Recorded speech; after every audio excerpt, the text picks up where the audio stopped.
Trinity test had been executed in New Mexico, the people from Trinity had arrived in the Marianas, and they had with them at that particular time colored photographs of the Trinity explosion.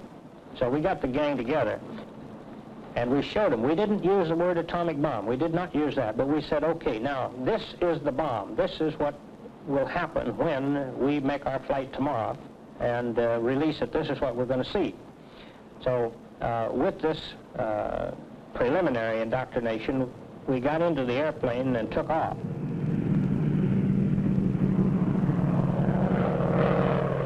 Once we were airborne and in the air, I then left the pilot's seat of the airplane and I crawled back into the back where the enlisted men were.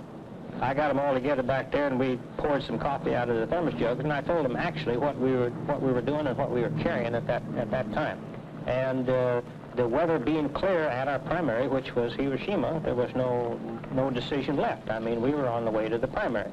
So that part of it was perfectly routine. As we came in from our initial point to the bomb release point, it was again routine. We were bothered not in the least by any kind of fighter opposition, no flak.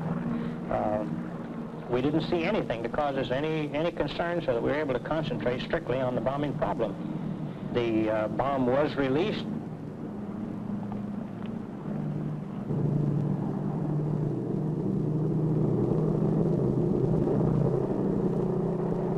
We executed our turn away as we had been directed. The bomb blast hit us. It hit us in two different shock waves, the first being the stronger. This, as I say, was a perfectly unexciting and routine thing up until the point of taking a look at the damage that had been done. And then it was a little bit hard to realize. It was kind of inconceivable as to what we were looking at there. We passed comments back and forth in the airplane. We took pictures, and by the time we had done that, I became concerned that we better quit being sightseers and get out of there. And we were gone and off of the coast in a matter of about 20 minutes from the time that the bomb was released.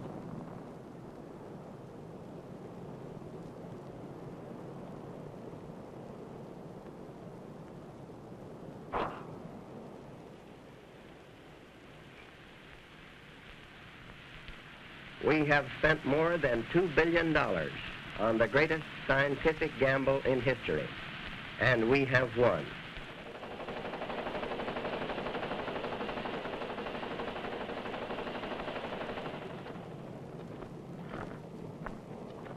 The Navy Department says that it's too early yet to tell what effect the atomic bomb will have on Japanese morale, and that we may have to destroy 4 or 5 cities before they actually believe we have such a bomb.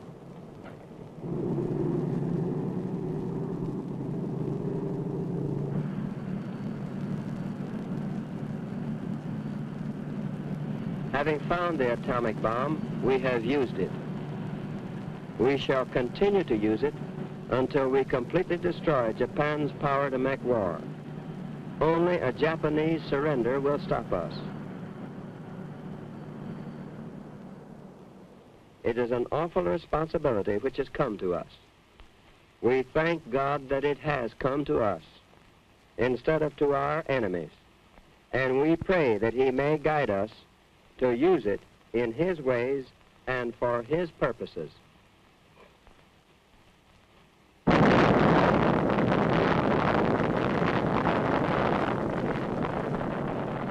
Captain Behan, what was your most outstanding experience on this historic flight?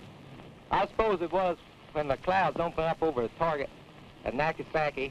The target was there pretty as a picture. I made the run, let the bomb go.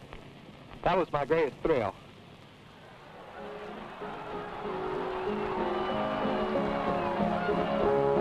There was no atheist in a foxhole, and men who never prayed before lifted tired and bloodshot eyes to heaven and begged the Lord to end that awful war.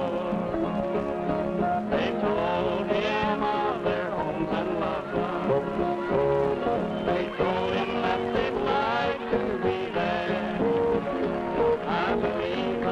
bomb that struck Hiroshima was the end to do with fighting Boyd Fred. Say, did you see that city where the first atomic bomb was dropped? Yes, Fred. We flew over Hiroshima for about half an hour. It was a shambles, huh? A shambles? It looked like Ebbets Field after a doubleheader with the Giants.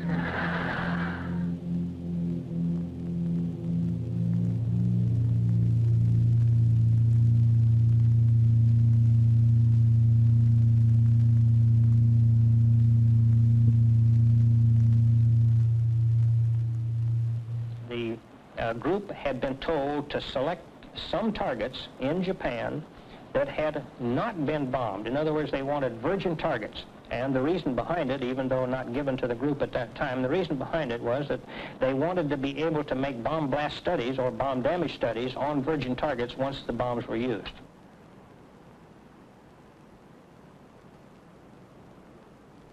They were definitely military targets, there was no question about that.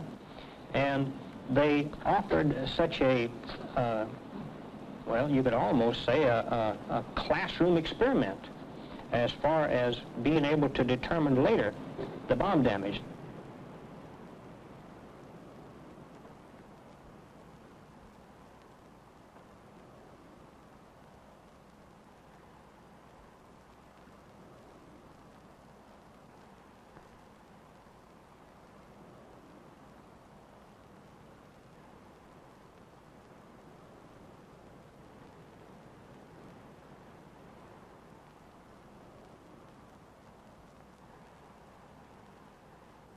I have been subjected many times to criticism.